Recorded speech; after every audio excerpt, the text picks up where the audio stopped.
మధ్యకాలంలో ఒత్తిడితో చాలామంది ఇబ్బందులు ఎదుర్కొంటున్నారు.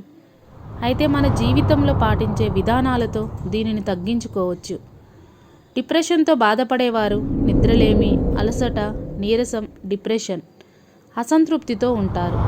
నేటి యుగంలో పాఠశాలకు వెళ్ళే పిల్లల నుండి పనిచేసే యువత, వృద్ధుల వరకు ప్రతి ఒక్కరికి ఒత్తిడి, ఆందోళన పెంచే సమస్యగా మారింది.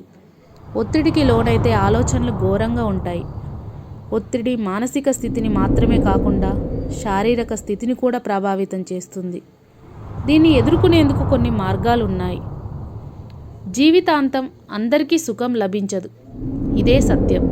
అందరికీ దుఃఖం కూడా ఉంటుంది. ప్రతి ఒక్కరి జీవితంలో ఎత్తుపల్లాలనేవి కామన్. ముందుగానే దానికోసం మిమ్మల్ని మీరు సిద్ధం చేసుకోవాలి. భవిష్యత్తులో సమస్యల గురించి తెలుసుకుంటే మానసికంగా మిమ్మల్ని మీరు ముందుగానే సిద్ధం చేసుకోవచ్చు. ఇది కష్టాలను అధిగమించే మానసిక శక్తినిస్తుంది. మీ ఒత్తిడి సమయంలో మీ స్నేహితులు, బంధువులతో ఉంటే మంచిది. ఎందుకంటే వారు ప్రతికూల పరిస్థితులను ఎదుర్కోవడానికి ధైర్యం ఇస్తారు. ఏం జరుగుతుందో, ఏం జరగబోతుందో తెలుసుకోవాలి. ఇది మీ ఆలోచనలకు అడ్డుకట్ట వేస్తుంది. ఈ ప్రక్రియ మీ ఆలోచనలు మరింత స్పష్టం చేస్తుంది. మీ లక్ష్యాలను సాధించడంలో మీకు సహాయపడుతుంది.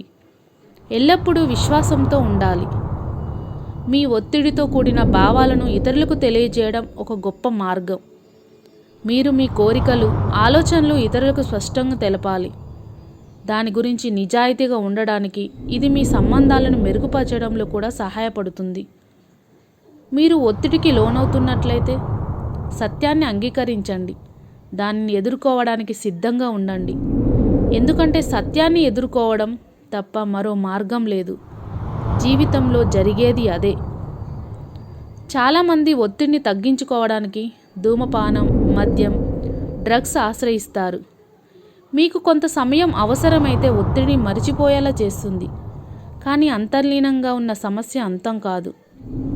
ఒత్తిడిలో ఉన్నప్పుడు ఎప్పుడూ ఆల్కహాల్, కెఫిన్, డ్రగ్స్, మత్తు పదార్థాలు తీసుకోకండి.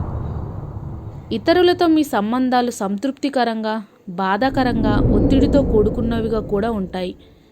అందుకే మీ చుట్టూ ఉన్న వారి పట్ల జాగ్రత్తగా ఉండాలి. ప్రతికూల వ్యక్తులకు దూరంగా ఉంటేనే మంచిది.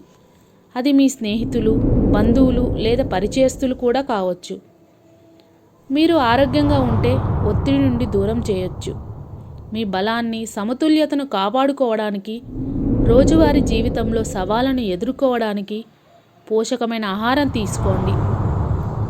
ప్రతిరోజు వ్యాయామం చేయాలి. ఒత్తిడిని తగ్గించండి. తగినంత నిద్రపోవాలి. మీ బిజీ షెడ్యూల్ నుంచి కొంత సమయం లైఫ్ని ఎంజాయ్ చేసేందుకు కేటాయించండి.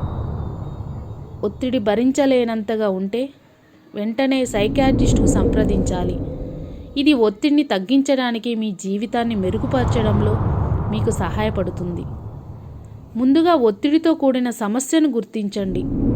ఇది మీ సమస్యను సులభంగా పరిష్కరించడంలో మీకు సహాయపడుతుంది.